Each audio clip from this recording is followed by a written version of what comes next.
to share power of poetic thought and radical writing against colonial, legal, and linguistic imposition. I first came across Dr. Moten's writing in early graduate school. I was trying to write a paper about a Black conceptual and performance artist and Kantian philosopher Adrian Piper. A professor mentor said, "Oh, you should read Fred Moten. In the break has a chapter that discusses her work. Yeah, you should read it if you can understand it," which I thought was rude, but was fair for me as a young graduate student. Another professor mentor at the time also said that if you want to write about Adrian Piper, you have to understand why she is a Kantian and why she holds so tight to the possibilities opened up in the first critique. I did not want to read that first critique. But most people were only writing about Piper in terms of her art, almost completely ignoring her philosophical writing. This particular professor mentor said, "You know, you should read Moten on Piper. He's wrong about her, but you should read it." So now I was reading Kant and Moten and Piper. I tell this anecdote by way of introducing Dr. Moten for two reasons. First, it underscores one of his contributions to this thing we call Black studies, or Black study. Dr. Moten has given us a lesson on reading in these past two lectures. He's done this even as he struggles to read to us. Important to note, this is not because he's afraid he's wrong, but because he knows what he's got is good. Will we be able to follow? Will we misread? Moten's work is an example of how Black scholars and theologians have approached slow reading, stopping to ponder the words, how they feel in the mouth, how mistakes insist upon a second meaning, the wrong meaning that perhaps is righter than the right reading. His is an experience of reading that enters into comparative literature, metaphysics, phenomenology, ontology, bringing right along with him their own limits. This is Black study. Second, Dr. Moten's approach to reading pays attention to how he feels in engaging his interlocutors. He's mad at Levinas. He's mad at Arendt. He's mad at Fanon for different reasons. This rubbing the wrong way is provocative. It requires or demands a response. This is Black study. I can't say, and here I'm going to admit something that my grad students are probably going to get me for later, but I can't say that I really understand social death or Black sociality.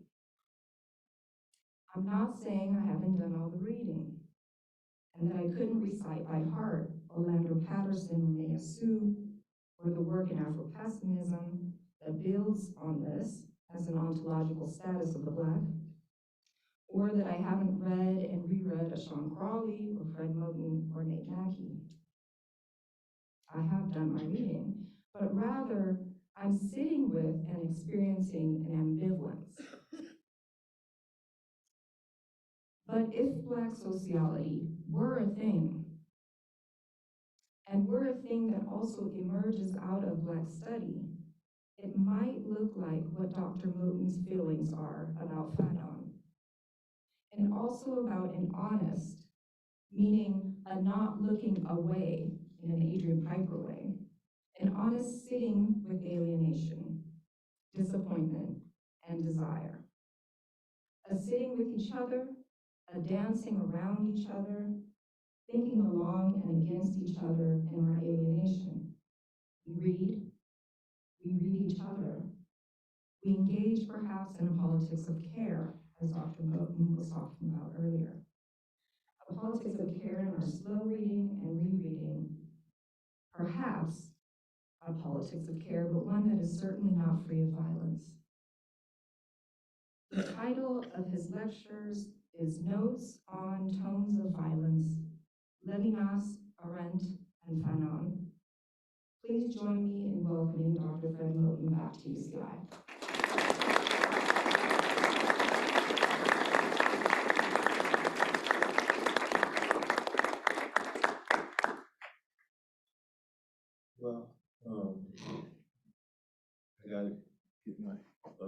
glasses.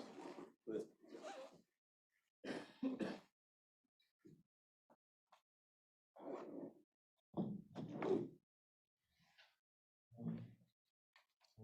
thank you so much, Professor Harvey. I actually am just kind of astounded in a grateful, pleasurable way by the introduction, because it's almost as if people might think that we were talking last night, because I'm pretty much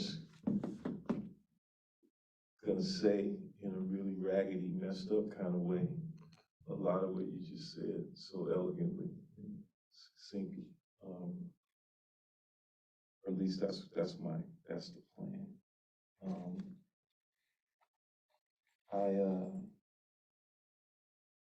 funny. I misspoke when I said this is my last lecture.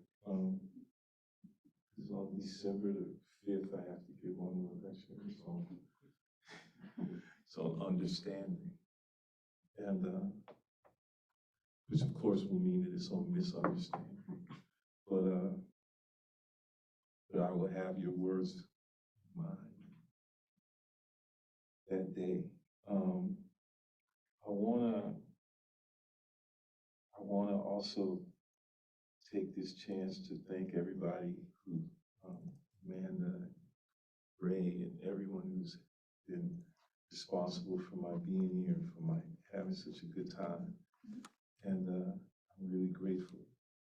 And also to thank everybody for coming these last 3 days. And thank you for being here today. Okay, so I have a plan.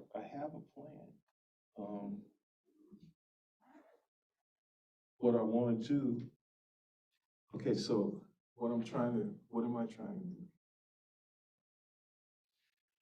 I had begun to feel a bit embarrassed because I felt like maybe it wasn't clear all the time either how or that I was trying to talk about Levinas and Arendt and Fanon. I was doing it in a kind of oblique and roundabout way. And I thought, well, maybe one way to remedy that would be to begin by trying to dispense as much as possible with my ordinary sort of nervous prefacing and just maybe move toward the kind of more like an epigraphic kind of mode. So there's, I got about a page of small print passages from Levinas and Arendt and Fanon that I want to read. And what I'm hoping is that you'll see that I've already been trying to read them. You'll hear echoes of things. And then I'll try to say maybe a little more about these things. And then I'm going to move to my last sort of section, and I hope I can read my way all the way through it, just sort of picking up from where I tried to leave off, or where I left off last time. So it's sort of 2 parts. Okay, so the first set of sort of epigraphs is it's from a text that I mentioned before by Levinas called The Temptation of Temptation. It's one of the 9 Talmudic lectures. And it's really a sermon, I would say. And he's got a couple of texts from the Tractata Shabbat, sort of part of the commentary on Talmud, that's really focused kind of specifically on questions of sort of, I guess you could say, or what I would say, I don't know if it's the proper applicable term, but sort of questions of observance, questions concerning the protocols of observance. So there's a passage from this commentary that I'll read, and then I'll read Levinas's comments on the commentary. And there's a couple of them. Okay, so this is, I think, from page 37 of the text. And then the second passage I'll read is from page 45. So this is the text that Levinas is commenting on. And they stopped at the foot of the mountain. Rab Abdimi Barhama Barhasa has said, this teaches us that the Holy One, blessed be He, inclined the mountain over them like a tilted tub, and that He said, if you accept the Torah, all is well. If not, here will be your grave. And this is the beginning of Levinas's commentary. The choice of the Jewish way of being, of the difficult freedom of being Jewish, would have been a choice between this way and death. Already, Ein Berera, the Torah or death, the truth or death, would not be a dilemma that gives man himself. This dilemma would be imposed by the force or by the logic of things. The teaching, which is what the Torah is, cannot come to the human being as a result of a choice. That which must be received in order to make freedom of choice possible cannot have been chosen unless after the fact. In the beginning was violence. But we may be dealing here with a consent other than the one given after inspection. Perhaps death threatens a betrayal. Reason would rest either on violence or on a mode of consent that cannot be reduced to the alternative, liberty, violence, and whose betrayal would be threatened by violence. Wouldn't Revelation be precisely a reminder of this consent prior to freedom and non-freedom? Then there's a second passage, and the second passage is so good to Levinas that he interrupts the passage before he can finish it, right? So it cuts it off. Passage begins, a Sadducee saw Rabbah buried in study. And then Levinas interjects, buried in study? How amazing. These people who want to act before hearing are not ignoramuses. One sees them always studying. Then he goes back to the passage. Holding his fingers beneath his foot and rubbing it so hard that blood spurted from him. This is Levinas again. The sight is not edifying enough. One might have expected to see Rabbah meditating dreamily while caressing his beard or rubbing his hands. Rabbah's gesture is odd. He rubs his foot so hard that blood spurts out. That was the degree to which he forgot himself in study. As if by chance, to rub in such a way. See, it was like we were. To rub in such a way that blood spurts out is perhaps the way one must rub the text to arrive at the life it conceals. Many of you are undoubtedly thinking this at this very moment. I'm in the process of rubbing the text to make it spurt blood. I rise to the challenge. Has anyone ever seen a reading that was something besides this effort carried out on a text? To the degree that it rests on the trust granted the author, it can only consist in this violence done to words to tear them from the secrets that time and conventions have covered over with their sedimentations. A process begun as soon as these words appear in the open air of history. One must, by rubbing, remove this layer which corrodes them. I'm going to resist the urge that I have now to comment on this commentary, but I'm gonna. But I sort of already have, I guess, and I'm gonna do some more. But I feel like I should just get through the epigraphs. That's Levinas. This is Hannah Arendt from On Violence, from that second section of the text that I was mentioning before. Three little excerpts. The extreme, and to set it up, one of the things that is kind of cool is that she's trying to give a kind of, what I would call a kind of, what I think she might call a kind of phenomenological description of violence. But in order to do that, she has to begin by thinking through power. But what that means is she's got to think through a whole bunch of words that for her have been problematically conflated, right? Power, force, authority. And so she's interested in doing that thing where you sort of imagine each of those words as a kind of sheath and they're stuck together and you gotta go to kind of separate them again. The extreme form of power is all against one.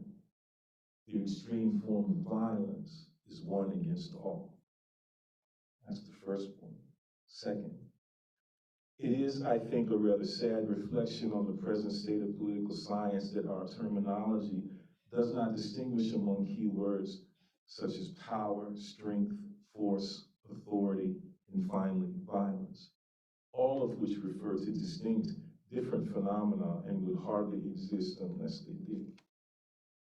Which is a kind of really cool little statement of faith, right? These words must refer to something different, otherwise they wouldn't exist. Which is, we have to figure out how we feel about such a formulation.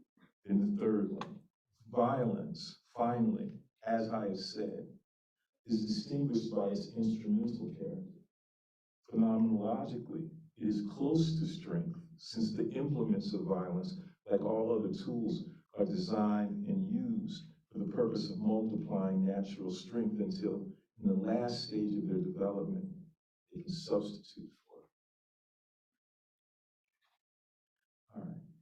And then finally, a couple passages from Fanon, which are equally famous and familiar to the nerds of the world. This is from the very beginning of Wretched of the Earth, the chapter called Concerning Violence.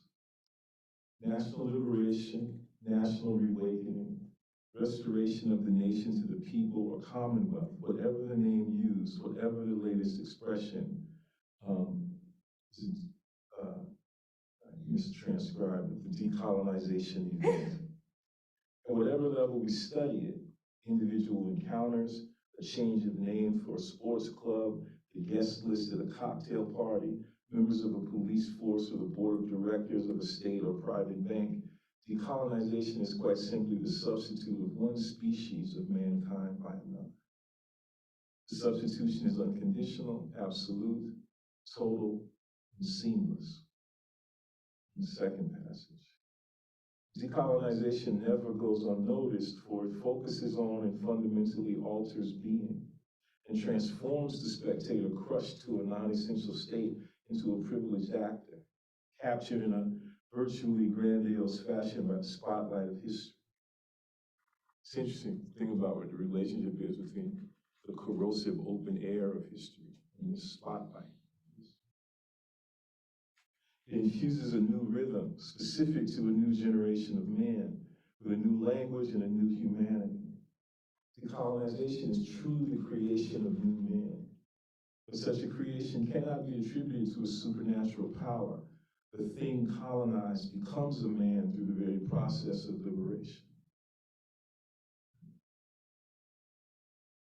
I'm trying not to interrupt myself, but I want you to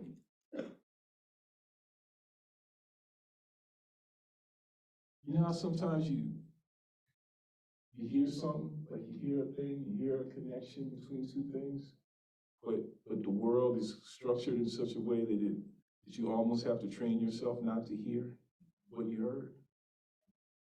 Like you have to almost train yourself to hear that that phonic and etymological connection between liberalism and liberation. Like, what's that evil dude say in The Usual Suspects? What? The greatest trick the devil ever pulled was making people think he doesn't exist. One of the greatest tricks that that liberalism ever pulled, right, was the way it hides itself in liberation. Anyway, decolonization therefore implies the urgent need to thoroughly challenge the colonial situation. Its definition can, if we want to describe it accurately, be summed up in the well-known words, "The last shall be first." Decolonization is verification of this. At a descriptive level, therefore, any decolonization is a success. It's 1960, right?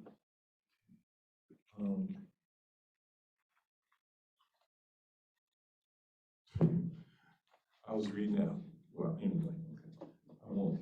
In its bare reality, decolonization reeks of red-hot cannonballs and bloody knives. For the last can be the first only after a murderous and decisive confrontation between the two protagonists.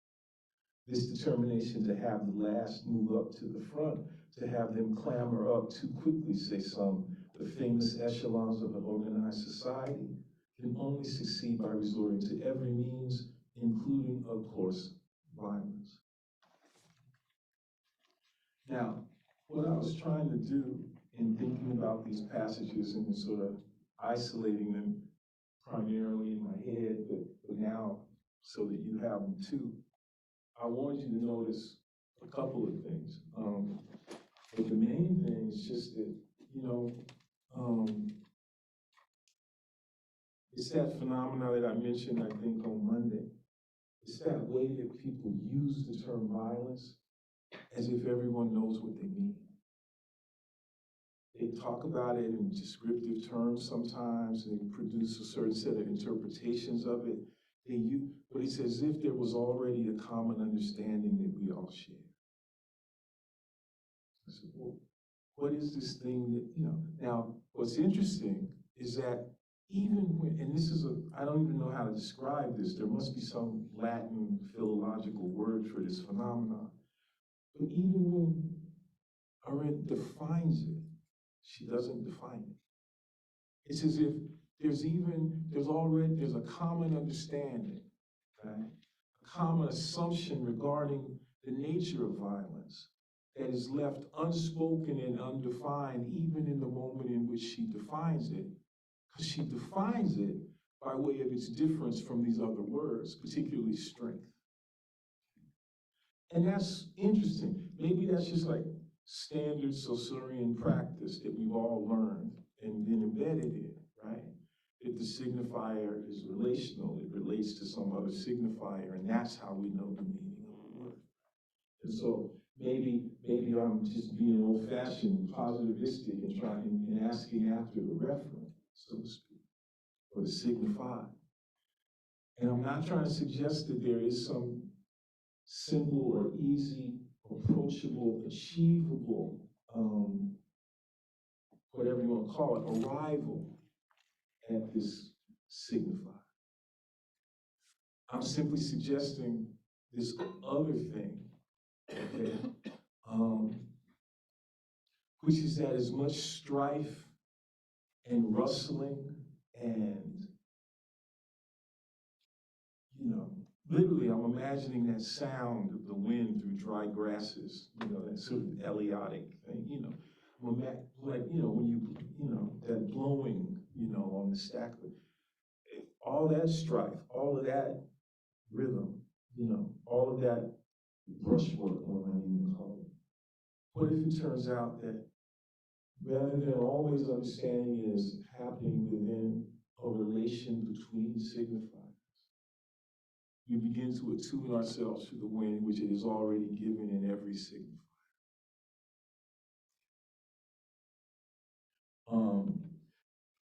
The trouble, of course, is that to see and to hear and to find this difference that is, as it were, internal to the signifier, is to already place the signifier in a kind of trouble, which ultimately, I think, makes it no longer simply determinable. or determinative for us when we consider it. Violence is subject to its own internal violations. And this is important. It's part of what it means to see the necessity for a distinction between violence and brutality, precisely because folding brutality into the signifier violence does so much violence, if you will, specifically to what one might call anti-colonial practice. All right. So so the order of this talk kind of came. So remember Monday night when I sort of went off on that weird little thing about this kind of relay between Francis Ponge and Jean Stravinsky? So remember I was telling y'all about my friend Marielle, who's the one who says ontology. So what I got to do is I have to read a kind of email exchange between me and Marielle. And then I'm going to read this sort of paragraph that I think I wrote sometime in the last day or two. And then I'm going to go to what it is that I had prepared for tonight. Okay. And I'm a little nervous, but I'm hoping this will make sense, because it was me trying to. So some of it is just like that thing. It was even like last night, because you all know I need help, with French, And I fucked up so bad yesterday. I mean, it was cool though. I was glad it happened because I wouldn't have known. And now it just makes me feel like there's a whole other mystery that I didn't even know about. But I kept saying Nespa when I was trying to say Nepa. I'm like, but hey, but something's going on in there. But so sometimes, like, I check with my friends, and I'm lucky, in the friends that I have, Carrie Nolan, or Brent Edwards. I was like, Brent, I almost called him, but it was a time change, because I had to check. So you're gonna listen to me butcher French for a little while, and I apologize. The title of her email, the heading of it was "A Bucket on a Rug," because we had been talking about the Levinas. And it was interesting because what we were interested in was maybe, she says bucket, because we got to think, if you incline a mountain over some people, that would tend to produce conditions of crushing rather than merely of capture, unless the mountain were hollow. So that's how it became a bucket. She said, hey Fred, pray in my ear sounds like a matter of time. If you put a bucket on a rug, its presence don't bother what's in the rug's forest of threads. Same with a meadow. Pray, say Riot. When I was a kid in my grandmother's meadow, I used to look at it, head on the ground. It was a rainforest, just on a different scale. A topographical picture allows things and nothings to coexist in company. The bucket, the meadow, the bugs, the flowers. You know what it reminds me? Y'all see Blue Velvet? David Lynch film? That opening sequence of Blue Velvet? I'll never forget going to see Blue Velvet. I was in grad school. I went to see it at this, down in the Bay Area, they have some of those old kind of movie palace places like the Castro, where there's a Lake Merritt theater, where they have like the what do you call it, the organ. So I'll never forget, I went to see like an afternoon matinee of Blue Velvet. It was in the summer.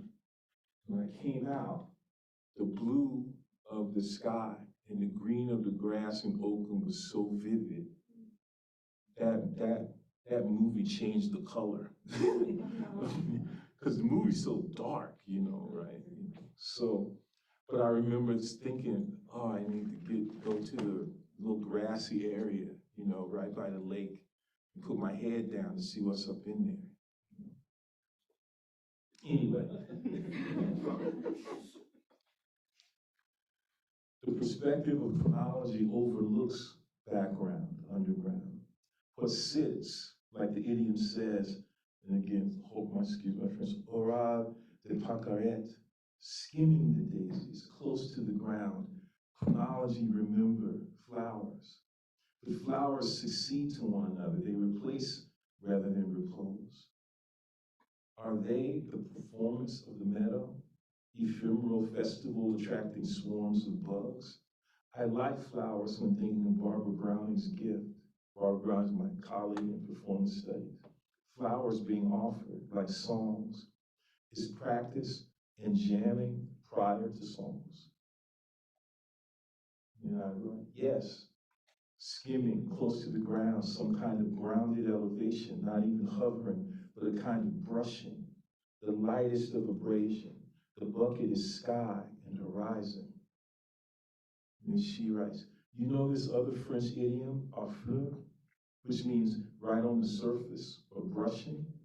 À fleur de peau is the most frequently used, and it actually means hypersensitive. But you can also say à fleur d'eau or à fleur de terre. I heard it most in stage sets, wood shops. Okay, perfect. À fleur, this is me again. À fleur de terre is what I have been thinking about, the angel of history. Her altitude is low, her attitude reclining. It's what Spillers calls the 0 degree of social conceptualization, like you in your grandmother's meadow, her field, head, ear, hair to the ground, tentacular, tentactile. Now, the reason I wanted to say that was because at dinner last night, we were talking about that moment where Spiller says, the brush of discourse. And of course, there's a kind of real question regarding, let's say, what we might call the weight or intensity of the brush. It could be something like a kind of Deleuze-Guattarian, hardcore, heavy-duty knife-like bodily inscription, kind of whipping. It could be also something that we could think of under the general rubric of the caress and its fecundity, as a rigore might say. But either way, I don't know that it allows us to make some simple and hard, fast distinction between what's caressive and what's corrosive. This layering that Levinas talks about, what it means to be subject to a kind of decay simply by being exposed to the open air of history or the spotlight of history. Right? And it's cool the way Levinas sort of puts it, because on the one hand, there's a corrosive effect of this open air. And on the other hand, the open air is conceived of almost as if it were a kind of garment. What it is to wear, what it is that wears you out.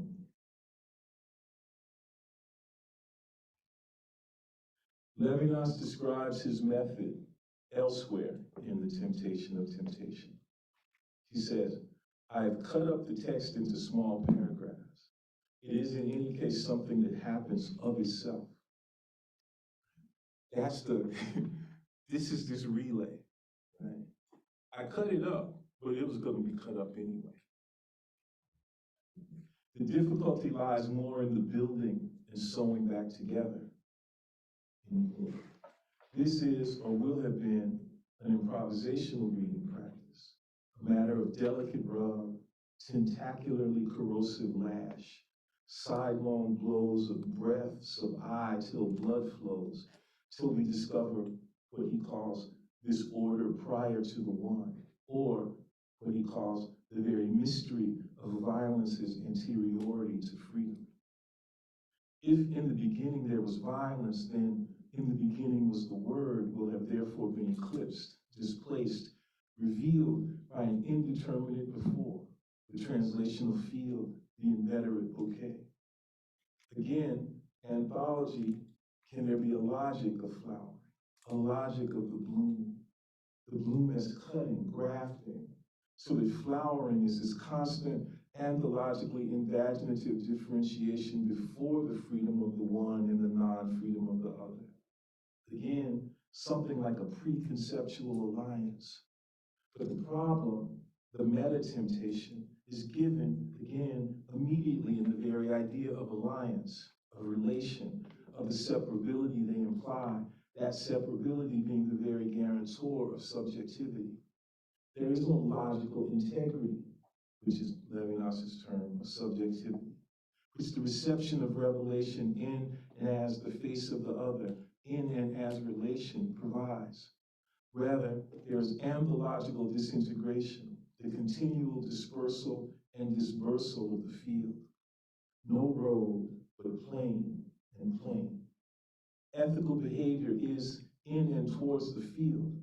Differentiation, forgiven violence, which is the continual and consensual deferral of choice. The delay of choice is a deferral of originary metaphysical resolution. What will it have meant to have refused the idea that there is some way to be or not to be? Can there be a logic of bloom rather than things, an anthologic? If so, wouldn't it be a logic of the delay or deferral, a logic of retro projection? What's the relay between a fleur de peau and Spiller's brush of discourse and Levinas's studiously abrasive rub? Is the translational field, the anthological bouquet, like so many words all held in worldlessly caressive and corrosive handing? John Wheeler's problematic of choice is, in a sense, Derridian. Rather than some exercise of free will, is there a constant deferral and differentiation of choice that is forgiven in violent physicality? Let's say it's problematic of mouthfeel, or that study is like, okay, and then I gotta sing. Two old maids sitting in the bed, one looked at the other, and this is what she said, ain't we crazy? Ain't we crazy? Ain't we crazy to keep on rubbing in that same old thing? It's lightning Hopkins. The violence that is done to words, this inveterate rubbing, is forgiven in the word, or more precisely, is before the originary givenness of the word. Before the beginning was violence. The anthological bouquet, whose gathering implies and replicates the field, the prey, is or lies before meaning. Here is where the coordination of hand and eye in grasp is deposed by some fecundity of caressive looking, as if Levinas had been taken in hand, as it were, by Spiller's inner-rigoring. As if the delay in Wheeler's choice would have been given in the immediacy of Wheeler's eye, which is social preconceptualization 0 degree, à fleur de terre, à fleur de char, à fleur de ciel. There is no escape, little bunny. Futility is the radical delay of such accomplishment. So I'm skipping over yesterday and to try to get to today.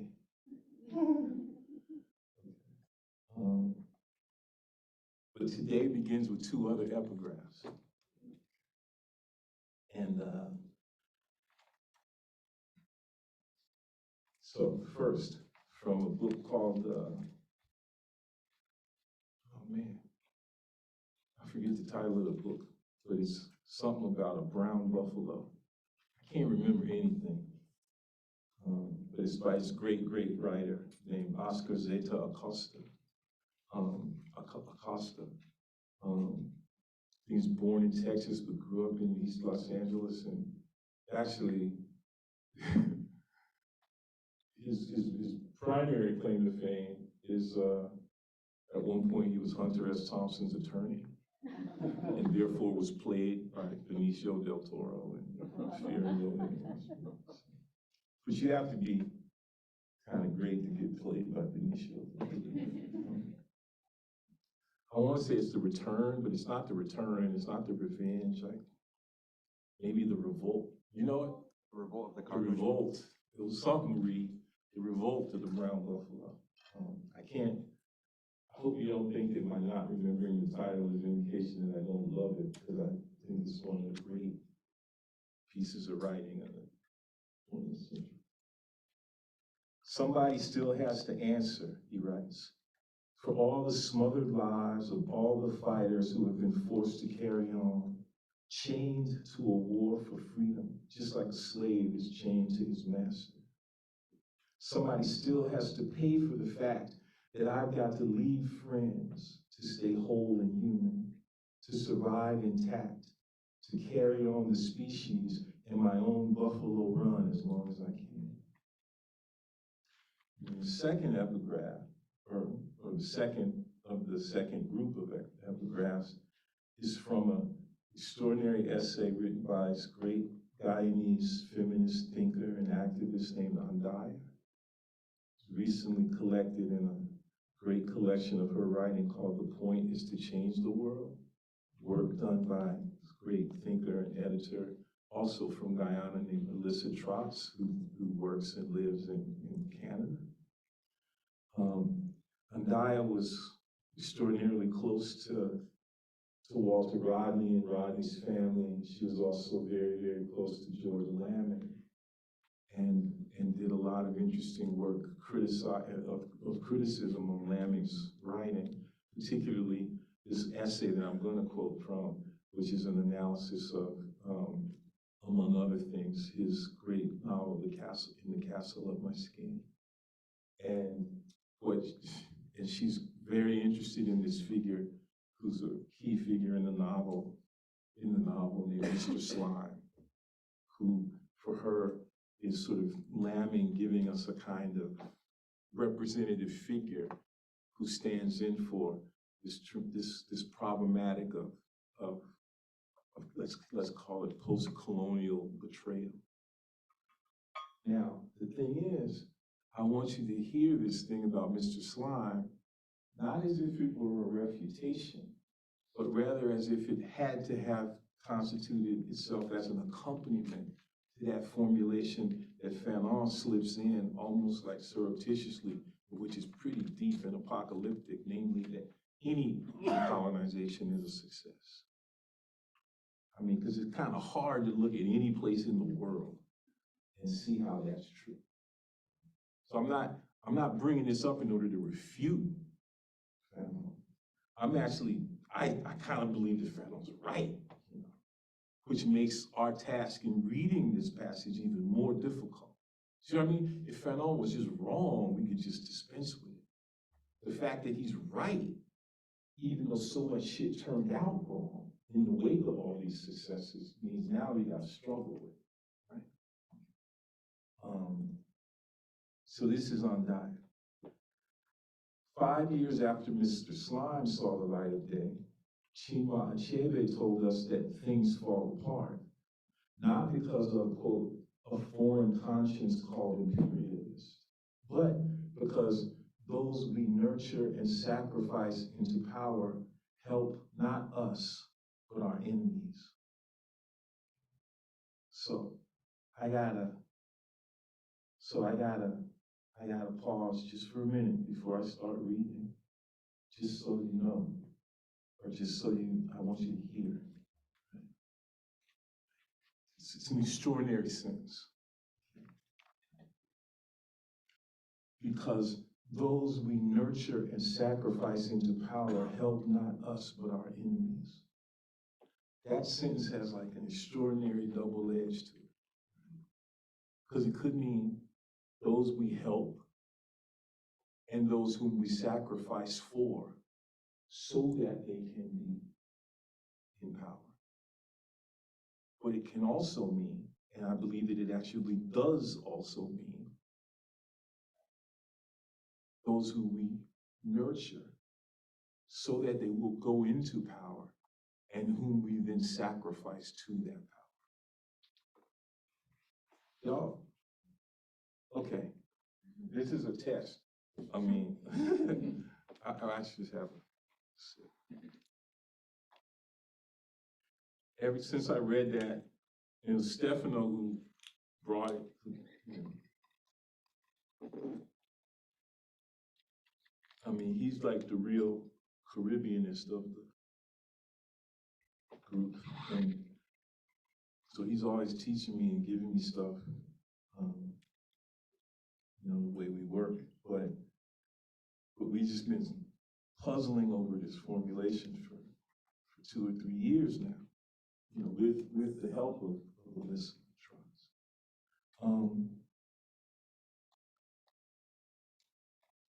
How many of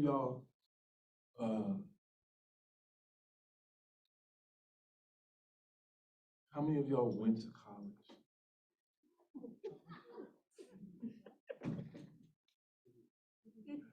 Over?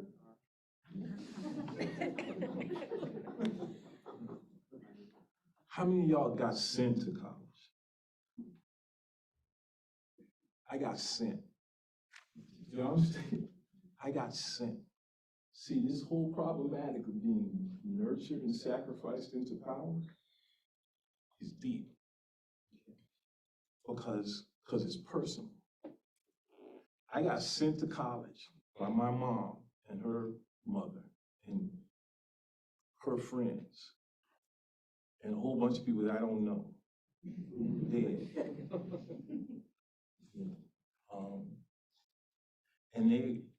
And my mom sent me with 2 missions. I don't think she had ever read Cedric Robinson, but I don't believe it would be unfair to suggest that she sent me to contribute to the Black radical tradition. And she also sent me to college because she wanted me to be able to make a living easier than how she had to make a living. And my mom passed away in 2000, and the next time I see her, first thing I'm gonna ask her, Mama, did you know that these 2 missions that you sent me on were contradictory? She'll probably smack me. And I'll be so glad to get smacked. But this is a problem, right? Because it means that this post-colonial problematic is also sort of a personal and a familial problematic. It goes hand in hand with being sent on these contradictory missions, right? That really just don't.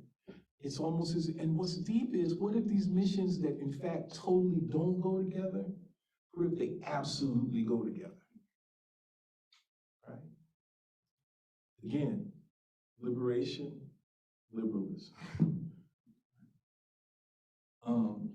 Okay, so that's what I'm going to try to talk about and for me, this is so I know that this is not a problematic that is separate from Levinas and Arendt, but there's a much more visceral way in which this is a Fanonian problematic, which is what I hope justifies me in saying that what I'm mostly getting ready to talk about is maybe not, if not Fanon, has to do with Fanon. But it's going to start out weird. So, I mean, it's going to start out like, well, I'll tell you how come it's going to start out weird, and then maybe it won't be so weird.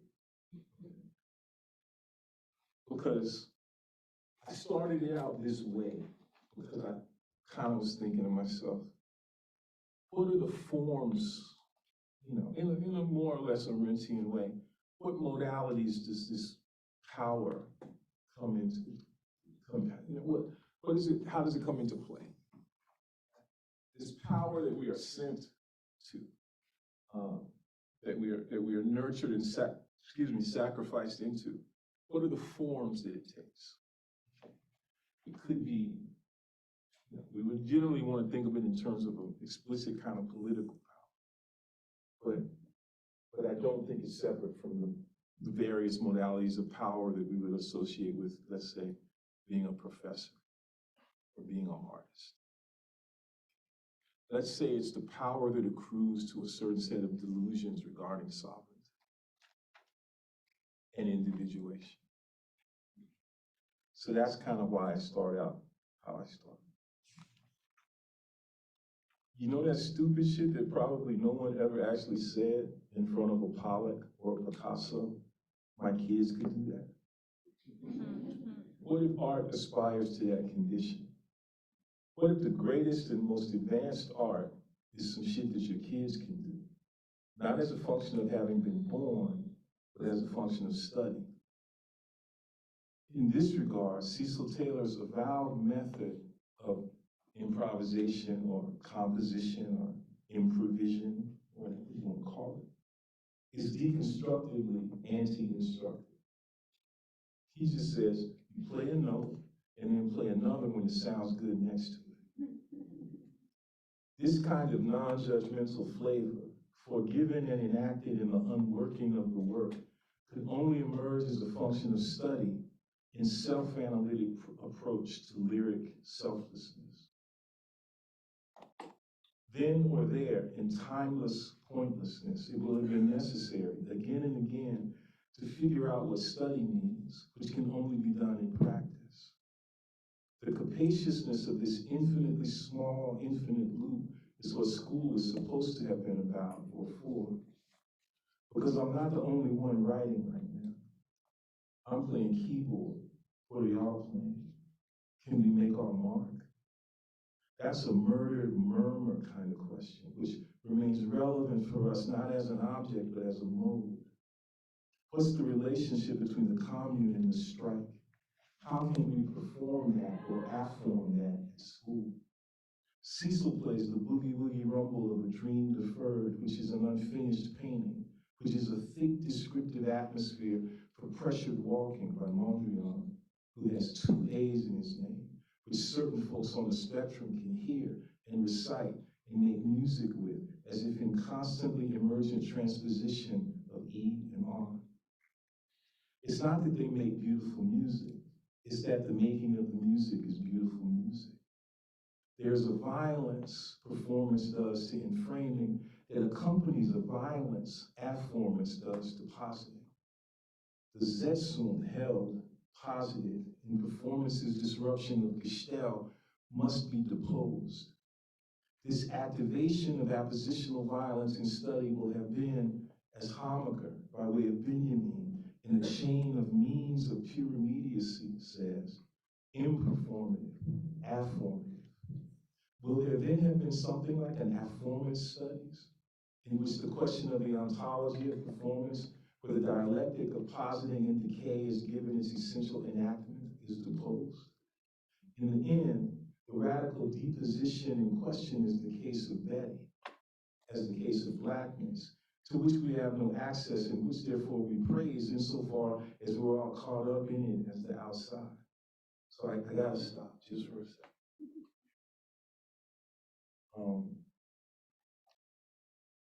So Sora Han's not here to correct me, but I gotta talk about her work for a minute.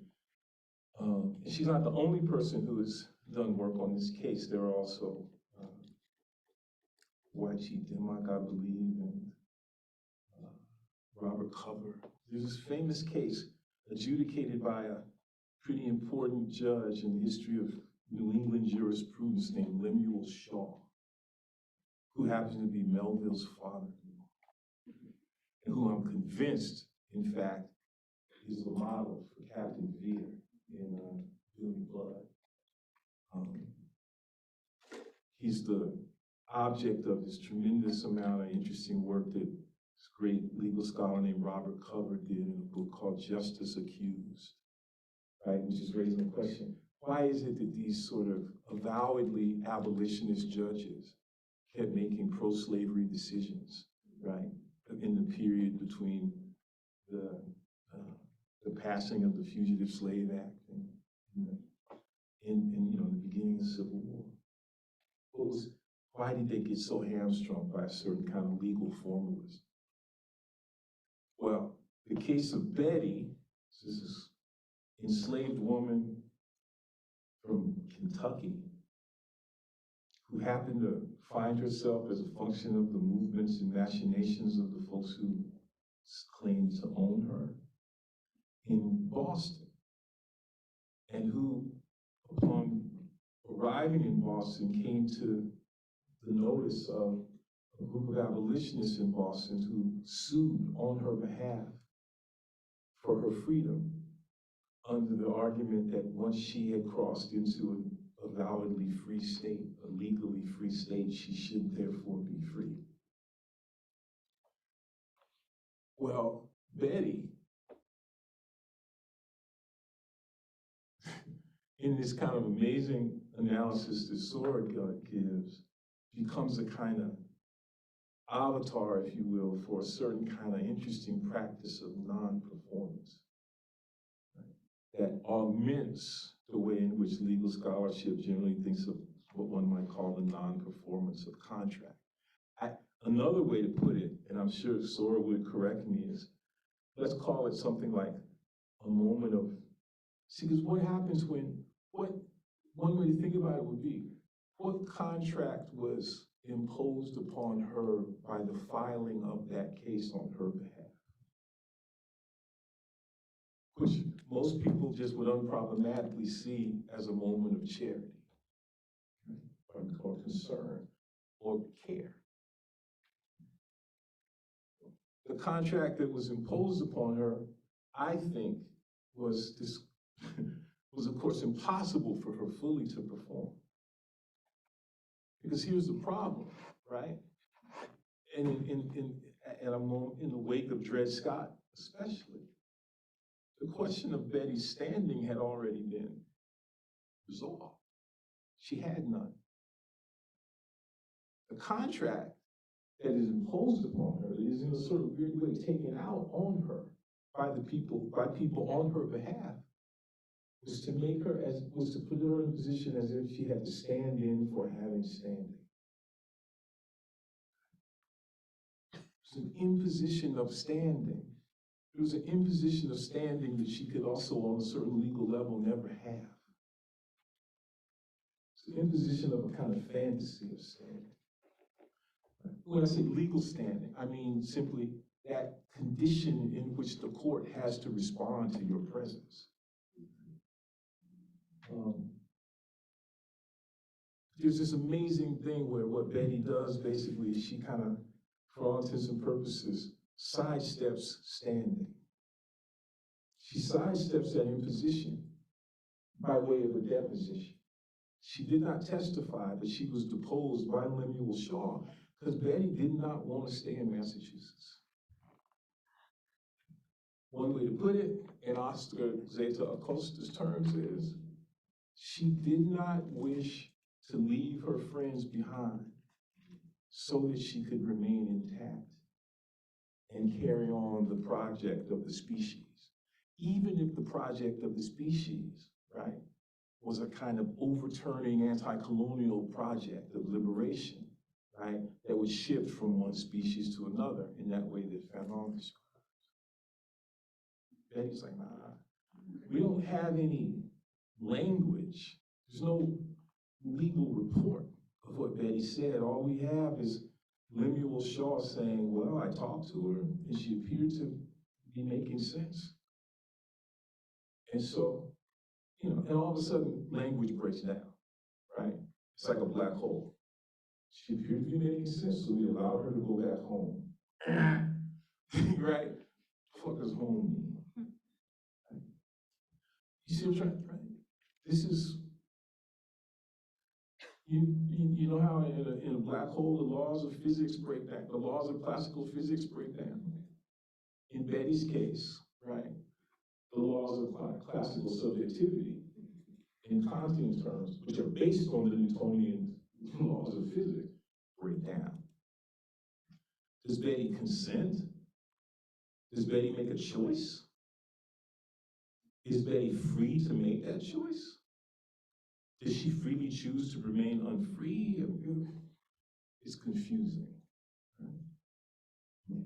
So that's what I'm referring to with regard to, let's say then that what Betty does do, what does occur, is it gives us a kind of prefigurative array of ideas that allow us to better understand what it is that Hamaker is trying to understand about what it is that Benjamin is trying to understand. Whatever the hell it is that Benjamin wants to mean by deposition, Betty seems already to have meant by deposition and more.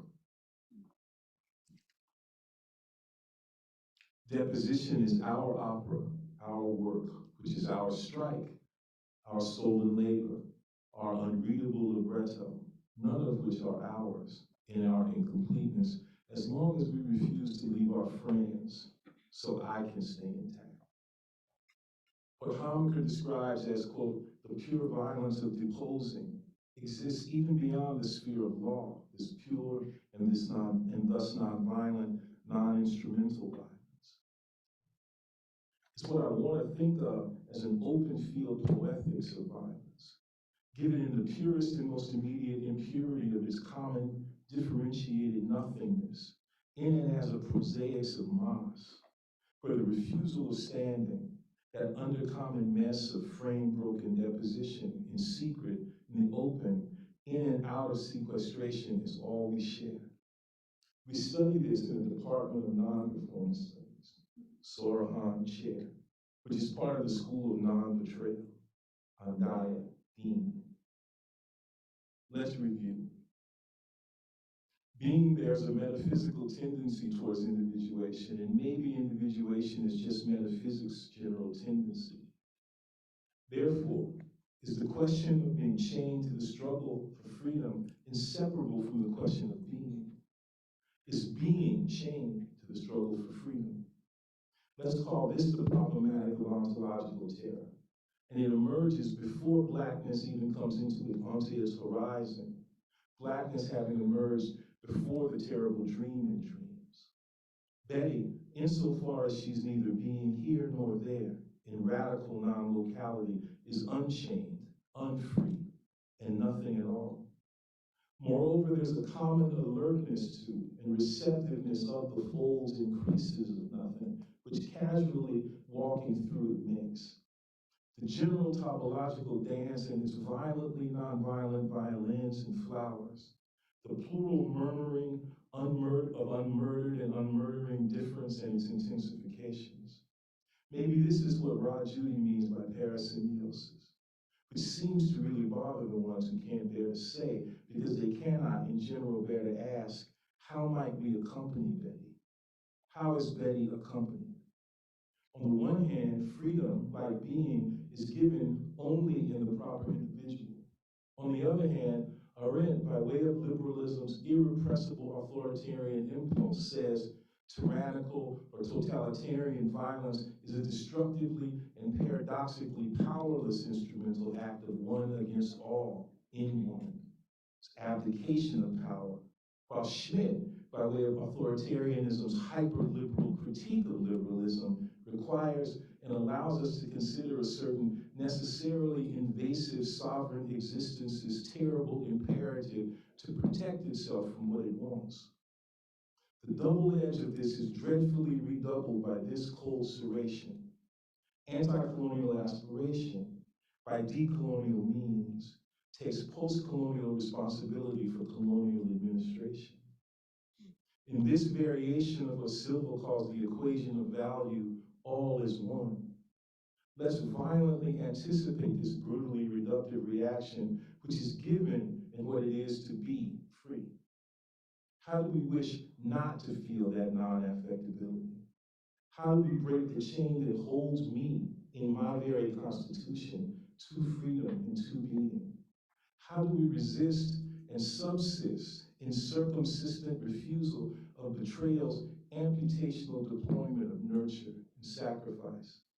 How do we accompany Betty's anti-Benjaminian, pre-Hamakarian deposition? The symbolic institutionalization of the aesthetic in the institutive, constitutive, positing, or positive figures of the artist and the artwork and art as value tends towards genocide, towards politics and policy, towards the plantation and the camps. Clyde Taylor is on the cusp of it, in the midst of it. What if one said that what art masks is the prosaic, everyday aesthetic sociality of blackness?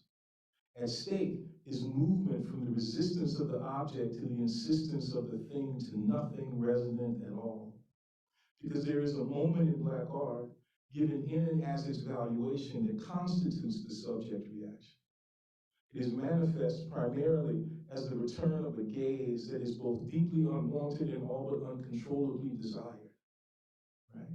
Like, that's the paradox of being a Black artist. You gotta want to be looked at by these people who you hate looking at you. Right?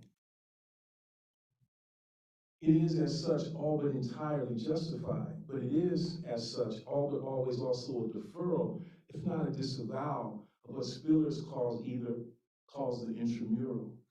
It often brilliantly reveals the brutal connection between the slave market and the art market, each of which bears at its heart a regime of racialized, sexualized, valuative looking. The retro-projected moment will have at least tried to resist what Hartman calls the scene of subjection, but to have enacted what one might call a scene of objection, though in either case, each of which might simply be or stand in for the other, the performance in question always enacts its dialectical dance with a kind of decay that is held in opposition, or more fundamentally, in positing itself, which is the genocidal and geocidal game of honor that performers might be said constantly and even constitutively to reconstitute. The more something like a kind of access to individuation or subjectivity is granted, the more keenly is felt the ruse of that access, which is always an access to relatively nothing, given most emphatically in that moment of the objectifying encounter with otherness, as when Lenoir gazes into the gaze of Manon, when the overdetermined that will have been sovereign looks at itself in a broken, empty, and uncertain looking glass. The retro-projected moment in Black art, which is impossible Black sovereignty's busted self-projection, given in the impossible self-assertion of the Black artist as a moment in portraiture's ruined hall of mirrors, looks for itself in looking back at a white gaze it can only want not to want. It's not that there is no recognition, it's that relatively nothing, held in Nepal's tentative phrasing, will have been recognized unless we linger in the translational field's surveillant violence. Otherwise, Black art, even when it means to enact a kind of critical rage, resolves and devolves into a kind of lament of the Black artist that is, at its worst, poised, with an always inadequate set of footnotes, or accompanied by notanda committed to the narrowest and most impossible mode of adequation, on the middle brow, boringly conceptual ground that lies about halfway between the sublime and the ridiculous. And the really fucked up part is that the Black artist at her worst is often entangled with Black art at its best. On the one hand, Nina Simone, on the other hand, feelings, or wishing to know how it feels not to feel, which is what the fuck freedom is. So that then all hands caress the diva's reiterant, itinerant self-destruction, which shifts concertized, superstructurally recolonial overturning onto anti- and anti-colonial thinking in disorder's constant turning over of the ground. Meanwhile, Betty, not being all about the band, forgives the all but unbearable. Her having handed us uncountable paws like a woman's club, how could we help but hesitate in perpetuity? Zeno's genesis, as Octavia Butler intimates, is in paradox. Betty's like Lilith Ayapo in this regard. It's just strange to be in or from Elea in general, evidently. Change is a question you have to address before you start to try to shape it, evidently, like some sophists or some kingfishers. What if the defense of sophistry and Eleatic estrangement, which Norbesi Philip and her accompanying gift, Amiri Baraka, offer an analytical displacement onto the very practice of gorgeous nothingness, is the errant destiny to which we have been abandoned. When Benjamin identifies the false dialectic of lawmaking and law-preserving violence, it is in the name of an affirmative, appositional, depositional generality that is not about some destitutive decision to abandon, but is, rather, given and held in and as a field of shared abandon. consent, refusal, in which the criminality of the juris generative sways, as it were, without holding sway. Not in the establishment of forms, but in the play of the informal and the informing. No law will have been preserved in this general and militant preservation of riot. What will have emerged, though, is an ethical refusal of morality's tendency to stand against and throw away, shard, share, ethical practice having shone through the performative virtuosity of the single actor in the single act. In this regard, the abolition of state power will not have been the abandonment of law, but law's embrace of and its releasement into abandon. Practice neither as act nor condition, as when parts of speech swarm against being apart, so that the shared ethical practice of abandon is careful, attentive, thoughtfully consensual refusal to abandon. When Heidegger says that Dasein is given to an understanding of being, it makes me want to say that we are violently forgiven in our misunderstanding of being. That consensuality predisposes us to some grounded deviance from ontological conceptual disposition or positioning. Rather, afformative deposition or improvisational apposition is our concern, our violent care. Intractive movement in grounding, in approaching surfacing, black topographical existence, horizontal mantic predisposition, depression, recess, blow, strike, riot, as if there was some physical poetics of the riot that no griot can attain. What if we just can't protect ourselves and one another? What if riot and abolition are forgiven in this disability? How do we share that better? How do we share endangerment or need or vulnerability?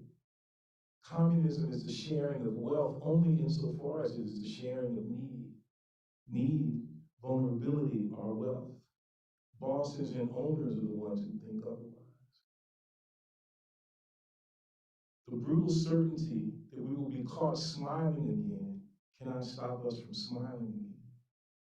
The ubiquity of surveillance can't stop us from doing what the fuck we do. It simply requires us constantly to practice and refine what we do.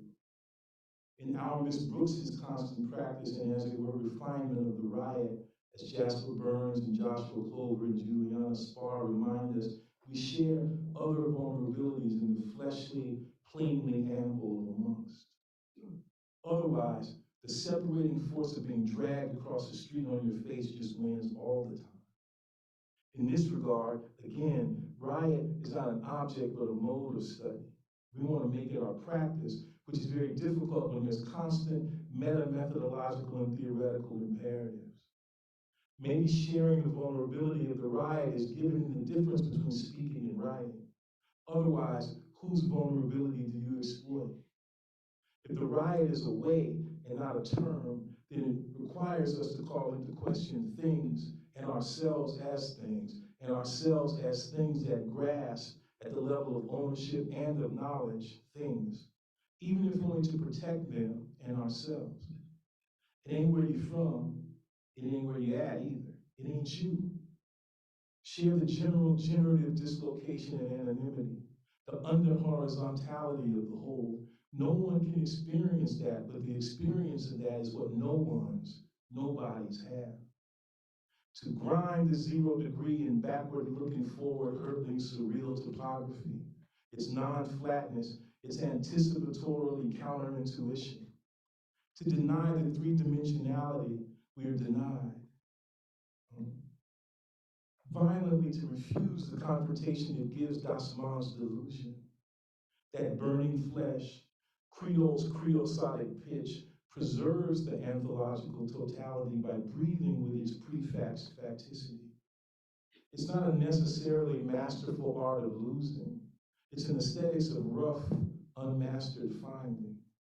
If the basic conception of individual subjectivity is this interplay of being belligerent and freedom, index and grasp, then how can people accept the fact that we can't win the war against subsistence and the war of conquest? All we can do is violently abolish war, which requires, too, the abolition of the belligerent subject, his world, his scale, and his dominant conceptuality. What I've been trying to talk about, in the hope that someday we could walk with it, would have been that violence. It's not about the oscillation between looking forward and looking backward, or about figuring out how to feel our way and hear our way forward as we face backward. Rather, fuck the bidirectional neurosis of scalar, linear spatial temporality and its interplay with the venal, infernal hand-eye coordination given in conceptuality's grasp and index of the warlike subject. Rather, the absolute forgiveness of consensual feel in movement, which is a practice of jurisgenerative principle, given in a question of law and study, which is a black and animated matter of violence for Levinas, Arendt, and Fanon. All right, I made it to the end.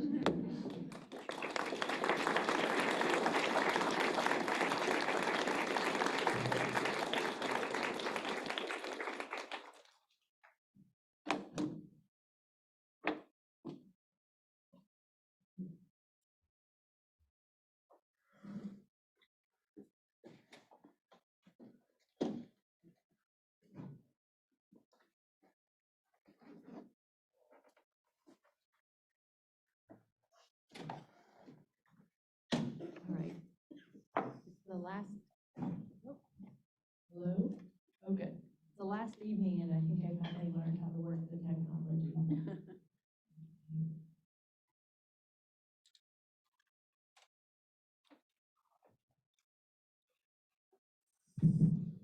Professor Moten, thank you. It's been a pleasure to hear you over the last 3 days. So, with your first 2 talks, there was a word that was haunting me, and you broached it today, even just a few seconds ago, and it's consent. And I know it's one of your keywords as well. And I would just love to hear you say a little bit more about it, because as I think about it, it's a really serious problematic for me, and I think it's one for Fanon as well, and it's key to how you understand the differentiation between violence and brutality. Because there are all sorts of brutalities to which we don't consent. They're often structural, racism, sexism, homophobia, etc. But then as Fanon turns to health, that is a kind of consent to go through a particular experience, however constrained that consent is. And I think about that in particular in terms of your poignant story about your son, which I'm coming to think of as the true centerpiece of all 3 days, in which you talk about the brutality of the bullying he experiences. There's nothing consensual in that. But then you talk about caring for him, and that care also being entangled with violence. But I can't help but wonder, does your son consent to that? And I guess I'm thinking, and I'll just out myself, as a queer subject, I'm really particularly interested in those kinds of structures, some of which we hold very dearly, like family, that both vector the violence of care, but that might also vector the violence of brutality.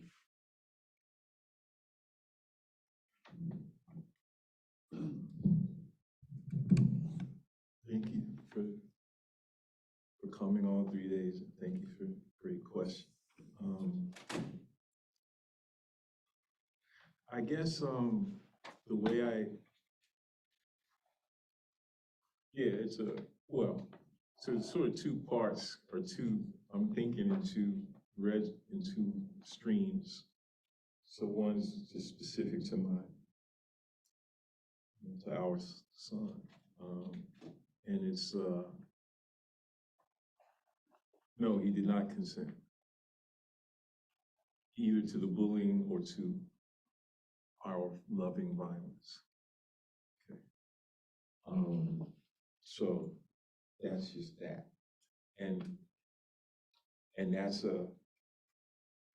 it has always been since those days, and continues to be. This was stuff that happened to him when he was, 8 years old, 9 years old. And it's stuff that we're still dealing with every day. And he's 19 years old. I mean, we had this knockdown drag out like a week ago, in which he was telling me that he still resents my overprotectiveness. I'll tell you another story. I don't, did I tell this one? Did I tell the one about when we were in the car? Okay. This is, okay. And this is, okay. He did not consent. Now, what does this mean? What does this mean? What's interesting is he refused his consent. He refused to consent. That's one way that it could be put. It's just that I'm almost certain that he wouldn't put it that way. And it's based on this other story. Okay. And the reason why I'm saying this is because I think at a certain point, for him, consent is not something that he disavows in general. But what he was disavowing, or what he was distancing himself from, is not just a particular act of consent, but the very idea of consent as being somehow bound with decision. And that's where it connects up with the Levinas. Right? Like he was somewhere in that zone that Levinas describes, which is actually pretty much akin to what the zone that I think Fanon describes as a zone of non-being, right? Where it's this place, it's before choice. It's where you have to go in order to get choice, right? And he was saying, so we were driving, I don't know if any of y'all familiar, on Highway 17, going out towards Western New York, my family. And we were in the car. And this was 6 years ago. So he was 13. And we were still fighting about what happened at this school in Los Angeles, okay, in 2013. Okay. And I'm gonna tell you the name of this school, okay, because I hate this fucking school. And I want this fucking school to be shut down. And I gotta drive to LA tomorrow, and I'm gonna drive by it slowly with this fantasy that I have, because if I could, I would blow this fucking school up. Which my partner and I chose because she went to that school and it was somehow good for her, but it had it's called Play Mountain Place. It's in fucking Culver City. Do not send your kids to this fucking school, especially if they're Black. Okay. So, we were driving, and I was like, because there were these kids that just messed with him, and I was, it's a horrible thing to be like somebody who's asked me if I'm a pacifist. No, because I have actively desired to kill 7-year-olds. Okay. Never came across in the work. Yeah, I'm just saying, I mean, or at least give them a good ass whooping. Okay. And this kid, Henry, just brutalized Lorenzo just every day for the fuck of it. And they sanctioned it because Henry was going through a tough time.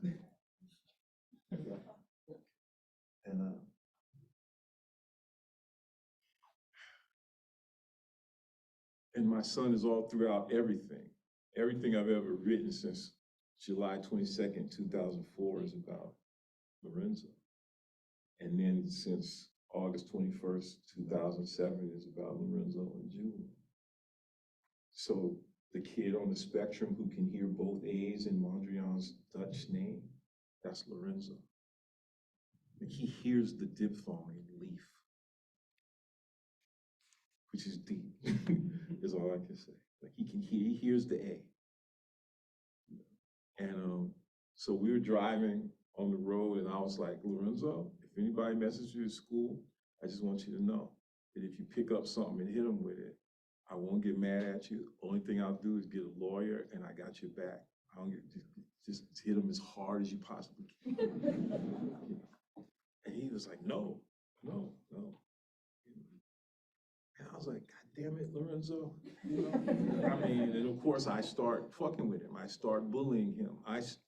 Because I want him to stand up for himself against bullies.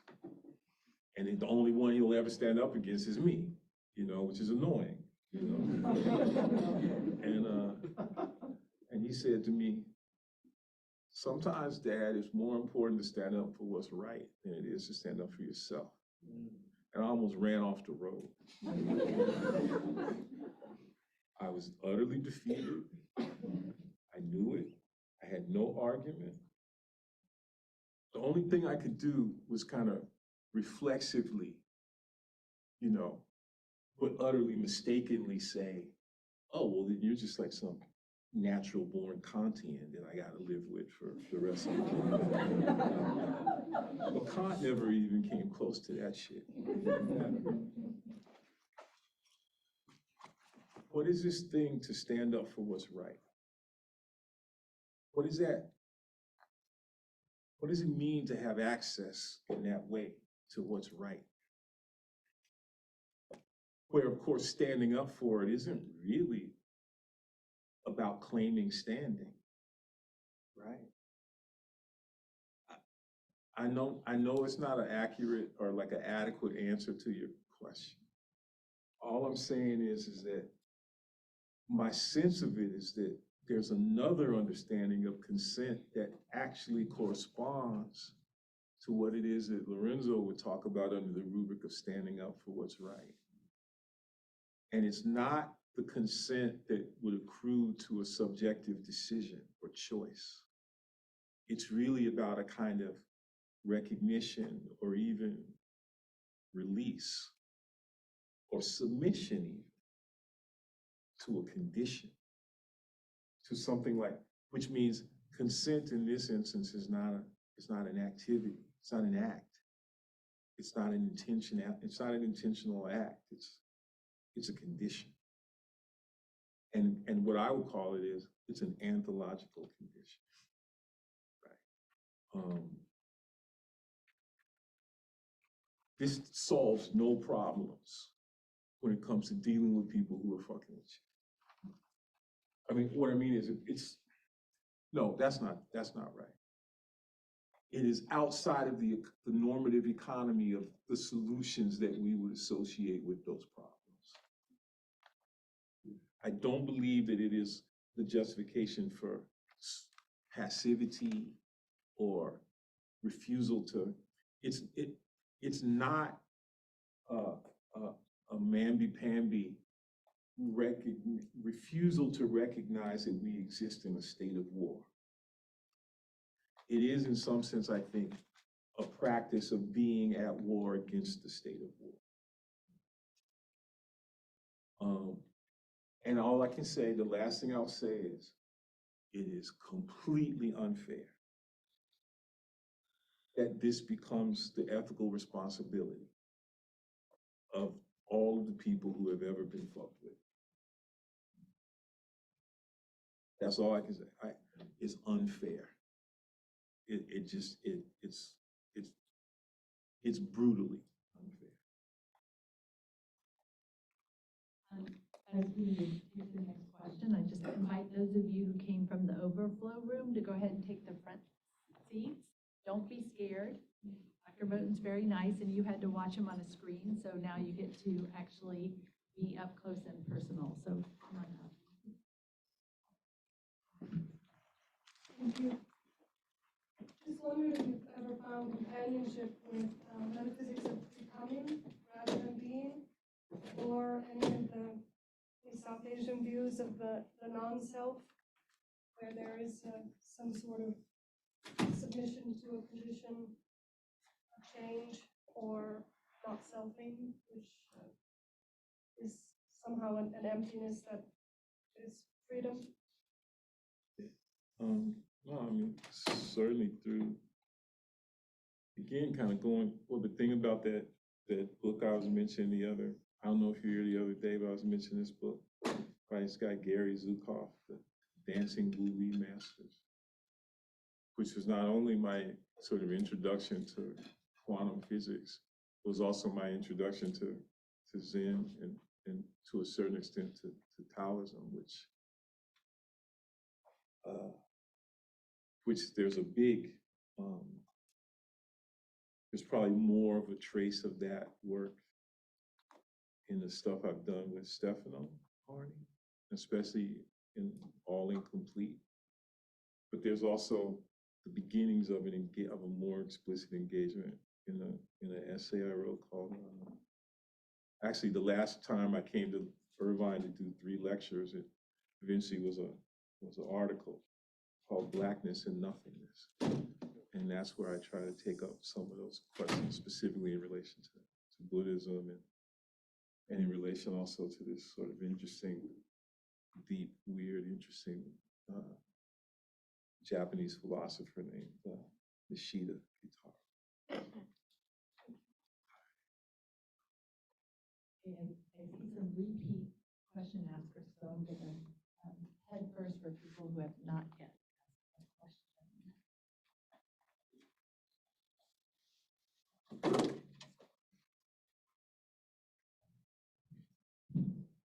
What's up, Dr. Moten?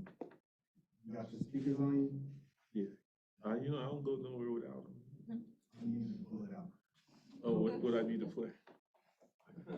I'm gonna give you a choice. Okay. I want you to play something as you're thinking about what you sound like at this point in your trajectory of Black study. Mm-hmm. Or I want you to play something that sounds like remarks you've written for the past 3 days.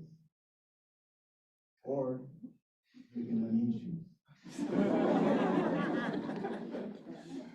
I don't consent to that. Because as anybody probably can see, I just always only have ever really, really wanted to be a DJ. I'm just making sure that this sometimes it's hard to get everything working, when you start using this technology. It seems like it might work.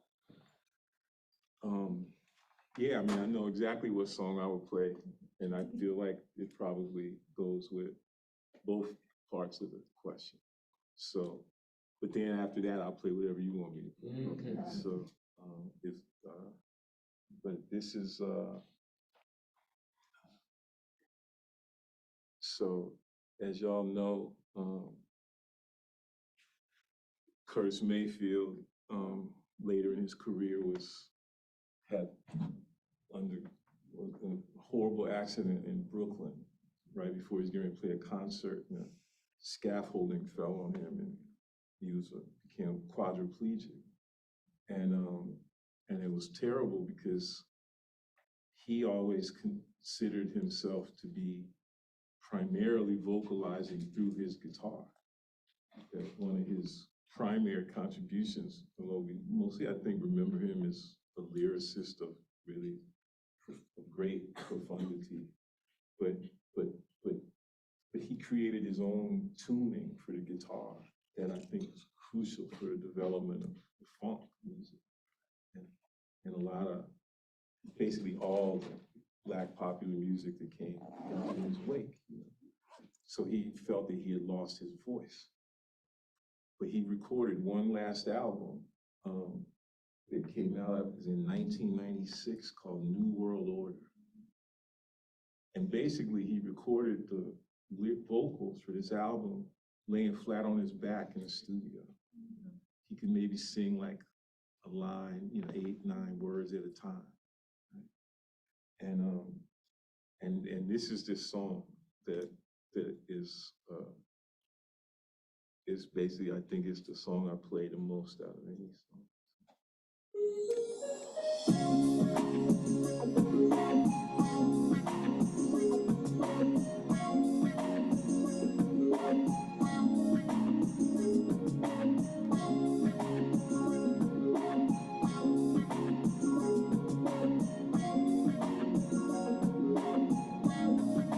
Now is always the right time.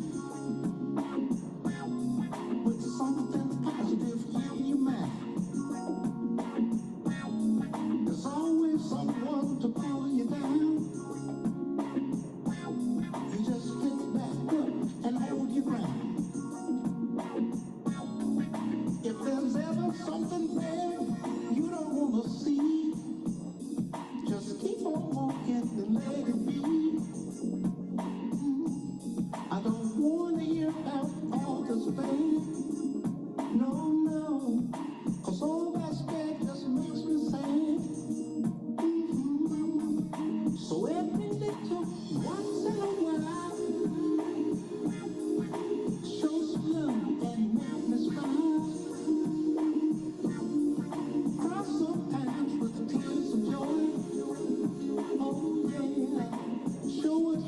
Now where's it going? Say yeah. Summer, winter, fall, just go. Through the rain and through the snow.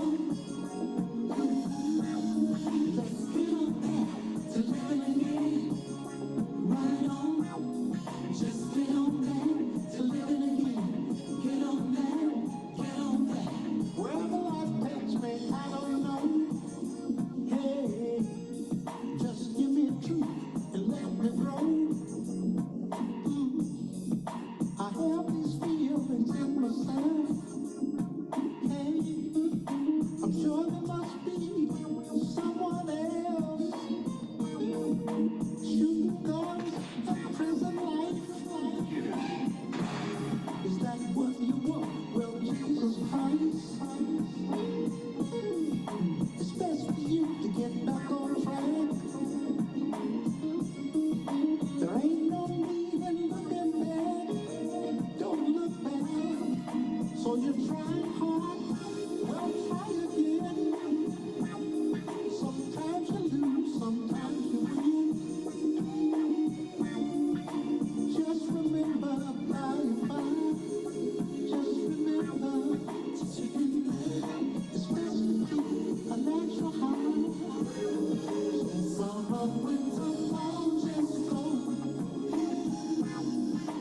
Through the rain and through the snow. Yeah, let's get on back to living again. Right on, just get on back to living again. Get on back, get on back. If you're feeling inferior, hey, make yourself superior. If you practice, baby, all the time, no one can take what's in your mind. Hustling and fighting all the time. Do you really want some peace of mind? Yeah. Remember back as a little kid, there was so much fun in what we did. Summer, winter, fall, just go. Here we go. Through the rain and through the snow. Let's get on back to living again. Let's get on back to living again. Just get on back to living again. Oh, yeah. Get on back, get on back, get on back. Summer, winter, fall, just go. Here we go. Through the rain and through the snow.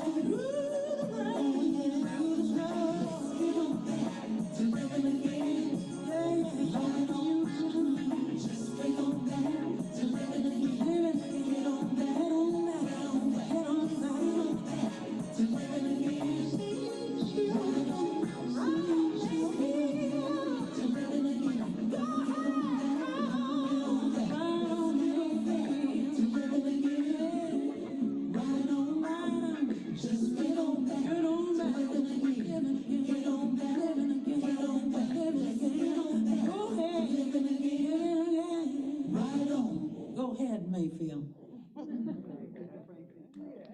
Now, see, that's like the recording angel of history. And it's got all that whole thing about go ahead, Mayfield, while you look back. You can, it's that whole Benjaminian thing, but it's also, there's all these things that he's saying in the lyrics, and it's like that thing where you're like, I know what you mean, I'm with you, I wouldn't put it that way. Maybe I'm just too picky, but I probably just couldn't say all that kind of stuff myself, but I'm with you anyway.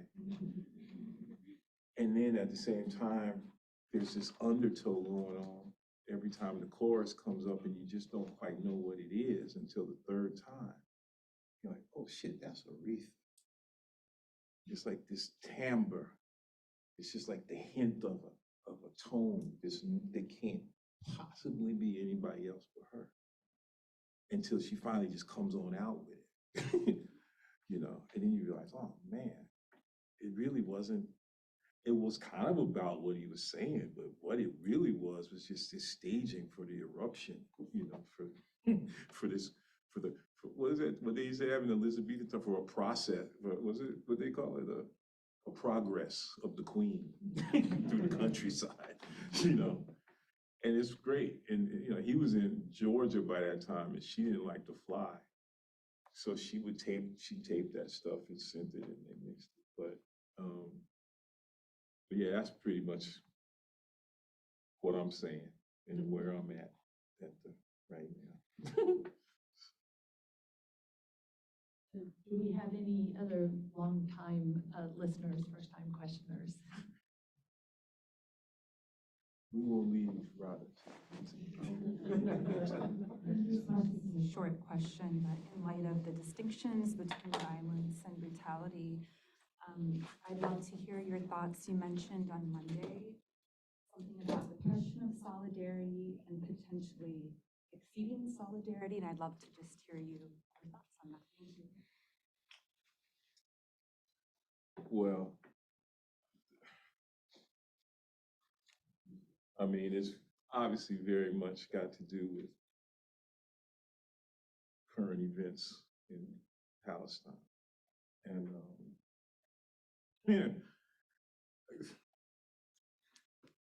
I have for a long time been sick of statements and petitions.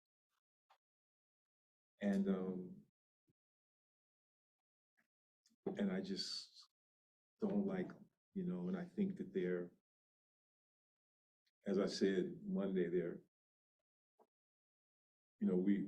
my colleagues and I in performance studies, we're real sensitive about the way that term performative is being used now with regard to sort of politics.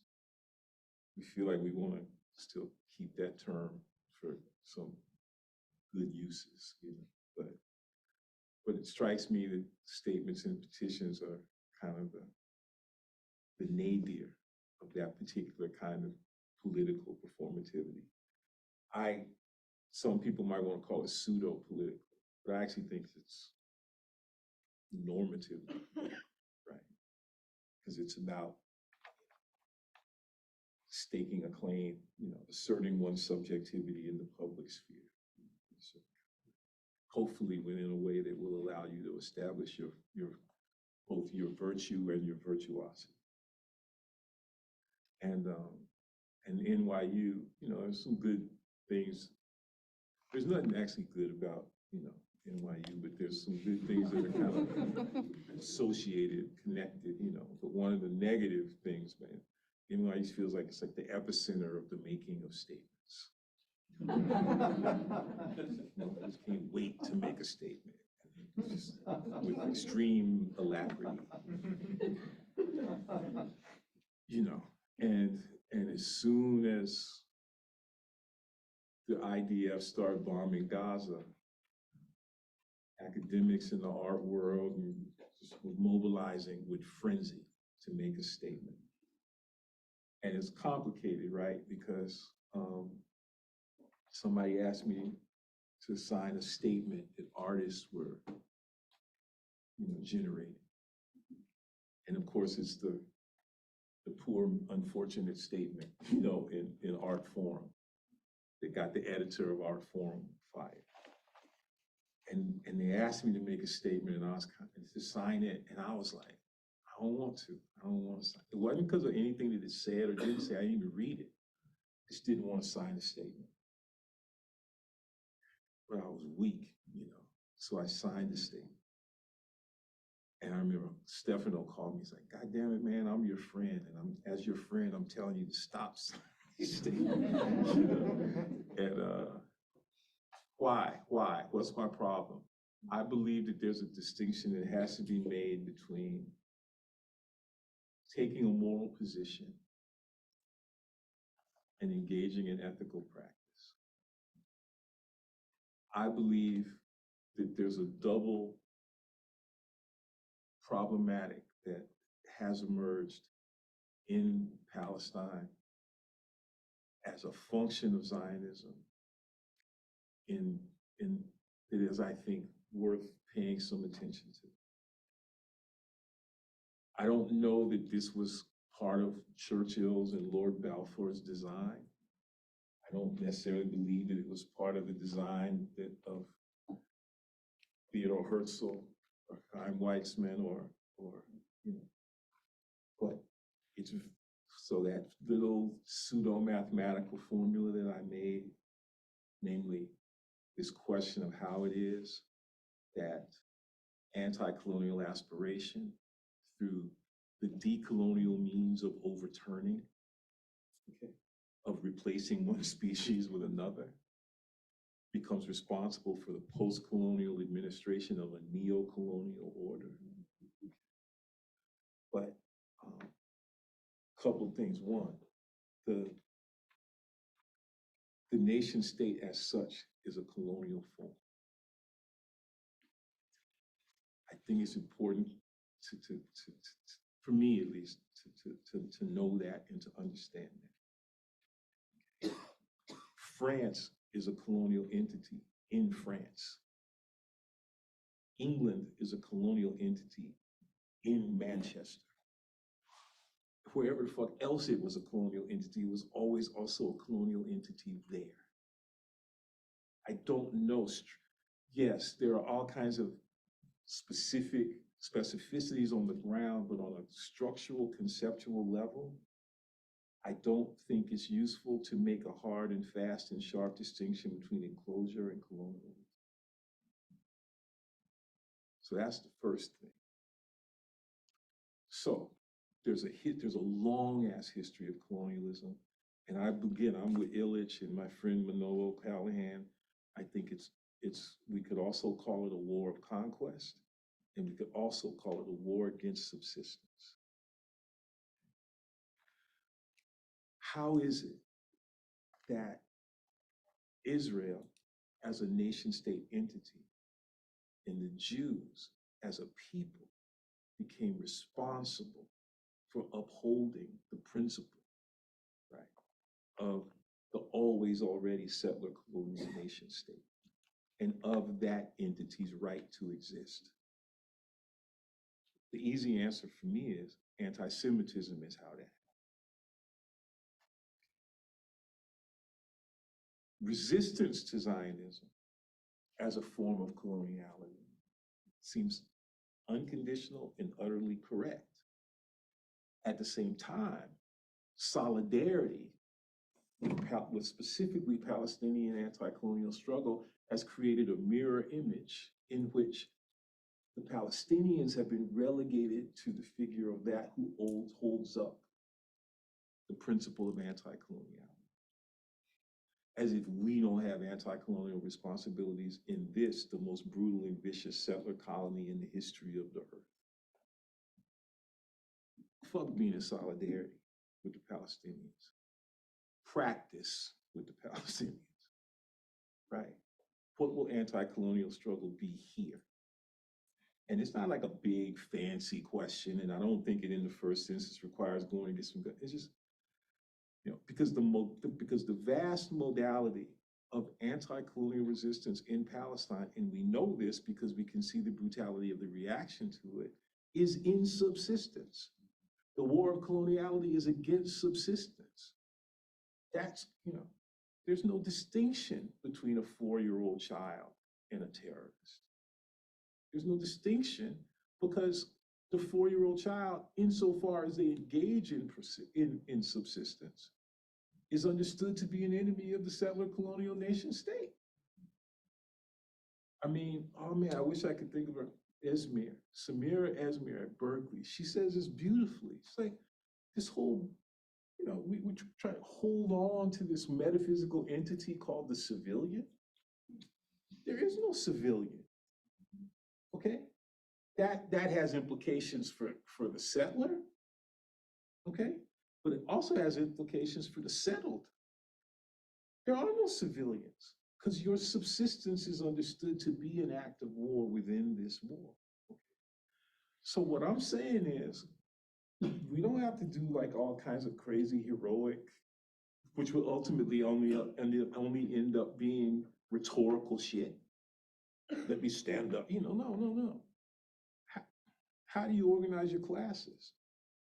I'm tired of being around people who want to always have a fucking petition, but don't ever want to have a conversation about, well, how do we organize our classes here? Right? Because they don't come to my class. How many did they come to y'all's class? They don't come. When's the last time the dean came to your class to check on what y'all were doing? You know, we don't even produce the conditions under which they would have to watch us for the most part. And then every once in a while, when you get a student who complains about some shit, we whine and cry like babies. I'm sick of it. You know, look, I understand. I'm a professor and I'm, you know, high up in the shit for all kinds of reasons. Some of which are good and some of which are bad. They don't mess with me.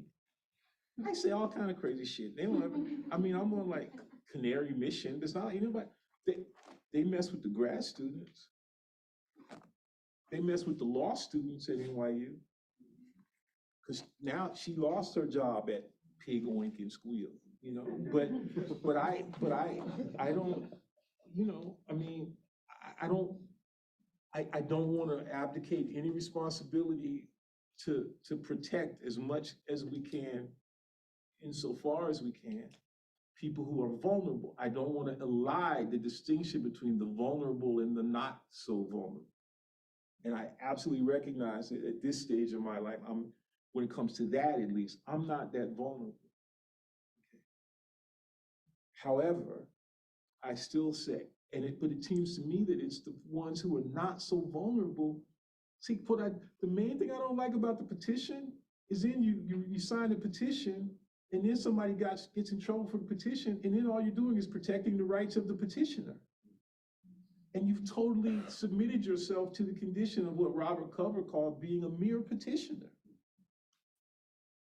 And we have the discursive means to be much more than that, you know, and I think, and so that's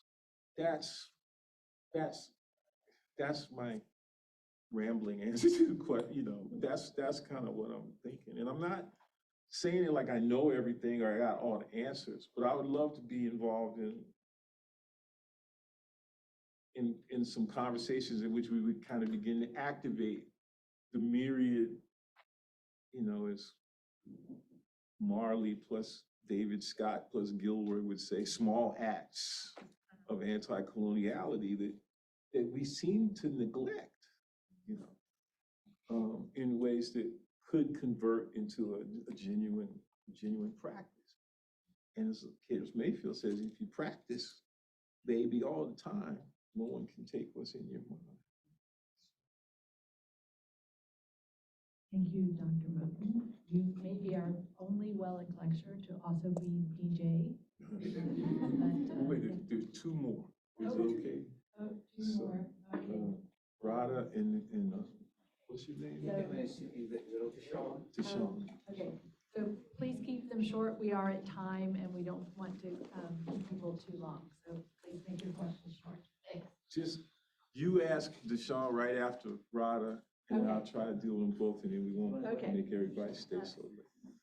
Go ahead and ask yours, and then I'll take the Thank you, microphone. Greg. Just want to make it very brief. One has to do with your thoughts on how Fanon struggles eliciting structures of affirmation from structures of negation. Discontinuity thereof. The second question has to do with the moment when you talked about Levinas and cutting the text. The moment, the duplicitous moment of necessitation of violence as ontological and then political, the construction of the ontopolitical register. So the moment where an actual affect agency is kind of finessed as it is with an a priori. That's two. And the number third is, and I'll leave it at that, the ontological difference. When something is promised to a Jewish being, what's promised to a Palestinian being? When something is promised to a Hindu being, what about the Islamic being? So the whole question of coexistence being preempted in the name of a specific existence, which then becomes the precondition for settling, precondition for erasing a land with other people. So that's about it. And thank you again. Love you. Love you all.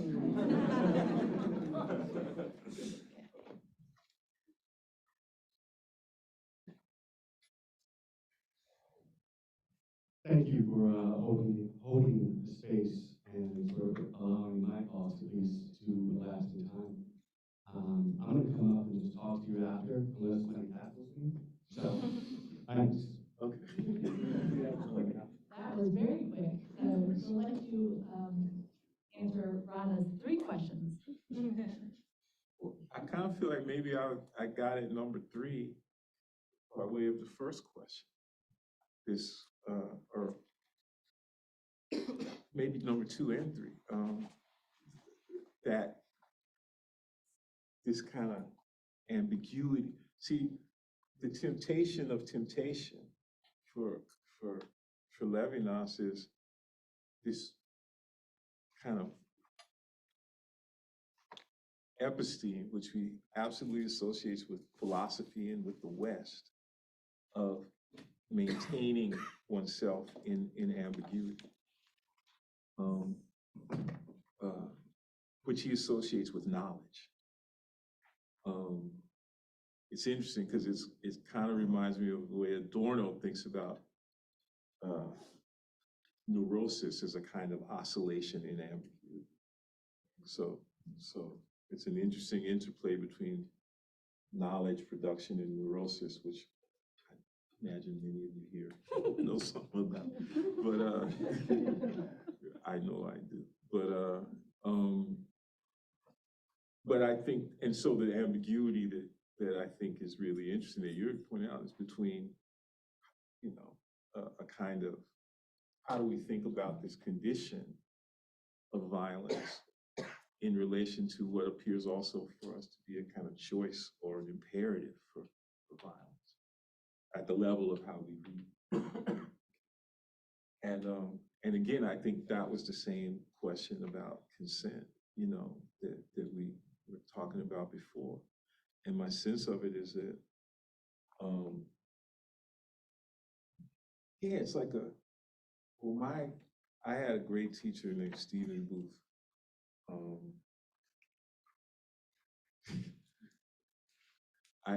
He was a great Shakespearean, okay?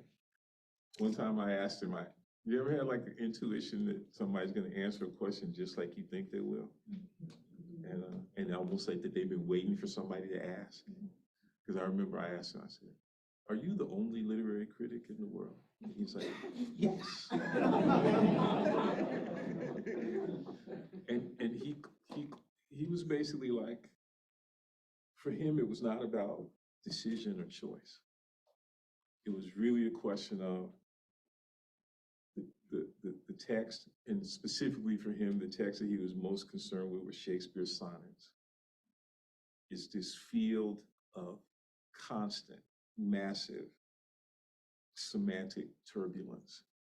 And you don't make a choice. It's just, you try to become aware of the various choices that you could make, but that you won't make. And I think that, and he called what he was doing conservative. He felt that most literary critical activity was there to reduce choice. Okay. But what's interesting is the primary modality within which choice is reduced is the making of a choice. Now, this comes back to the other question, which is this whole problematic of chosenness. And what's really cool, and what I hope I have a chance to kind of really think through and investigate, is where choice actually lies in the story that Levinas begins with. Because we don't see God choosing. We see the Jewish people choosing this difficult freedom, choosing to submit to the law. It's not an easy, I mean, it's both an easy choice, but it's also a fucked up choice, right? Torah or death, but they're the ones who are constrained to choose.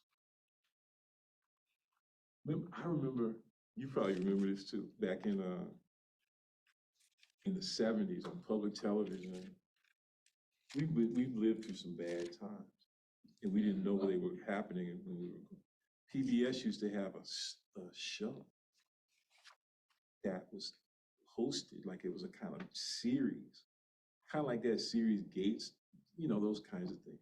It was by Milton Friedman, the sort of prophet of neoliberal, of that terrible convergence of neoliberalism and neoconservatism. And it was called Free to Choose. And what Levinas is sort of saying is, but you're not free to choose. Freedom, or another way to put it is, freedom and choice converge, right, in submission and confinement, right? Freedom and choice come into play under authority. And I think this is, it appears to be the case that these are particularly intense experiences for anybody who tends to imagine themselves to have been chosen.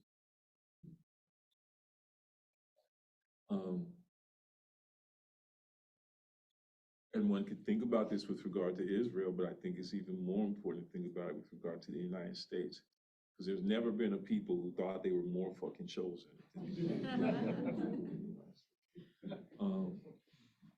And the United States is literally the home of choice, right?